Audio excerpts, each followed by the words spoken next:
శివ కుటుంబం ఉన్న చిత్రాన్ని పెట్టుకోండి, 12 రాసులకు వర్తించిన ముద్రలు అందులో ఉన్నాయి. అందులోనే చిత్ర చిదంబర రహస్యం దాగి ఉంది. కేతువుకు అధిపతి గణపతి, గణపతి అందులో ఉంటాడు. అదే విధంగా సుబ్రహ్మణ్యేశ్వరుడు కుజతత్వంతో ఉంటాడు. కుజ దశలో పుట్టిన వాళ్ళకి ధనిష్ట, మృగశిర ఇటువంటి నక్షత్రాల వాళ్ళకి సంబంధించింది. కేతు దశలో మఖ, అశ్విని, మూల ఈ నక్షత్రాల వాళ్ళు ఆ కేతు దశలో జన్మించడం జరుగుతుంది. వాళ్లకు మంచిదే విఘ్నేశ్వరుడు ఆరాధన చేసుకోవటం.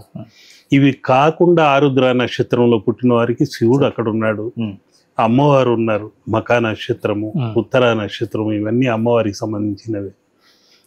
అక్కడ ఇంకొక ముఖ్యమైన పరమార్థం దాగి ఉంది. అక్కడే పరస్పర విరుద్ధం ఉన్న జంతు వర్గము అక్కడ వాహనాలుగా ఉన్నాయి. వృషభము, సింహము.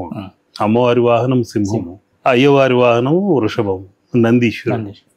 ఇవి రెండు అక్కడ కలిసిమెలిసి అన్యోన్యంగా చూసుకుంటూ ఉంటాయి. ఆనందంగా పరవశంగా శివారాధన చేసుకుంటూ ఉంటాయి. అదే విధంగా మయూరము సుబ్రహ్మణ్యేశ్వరుడి వాహనం, పాము.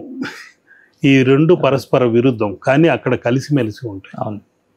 ఎలుక అంతే. ఇవన్నీ పరస్పర విరుద్ధము కానీ కలిసిమెలిసి అన్యోన్యంగా ఉండాలి. కుటుంబంలో ఒక ఐక్యత, ఒక యూనిటీ అనేది ఉండాలి అనే సంకేతాన్ని ఇచ్చేదే శివ కుటుంబ చిత్రం.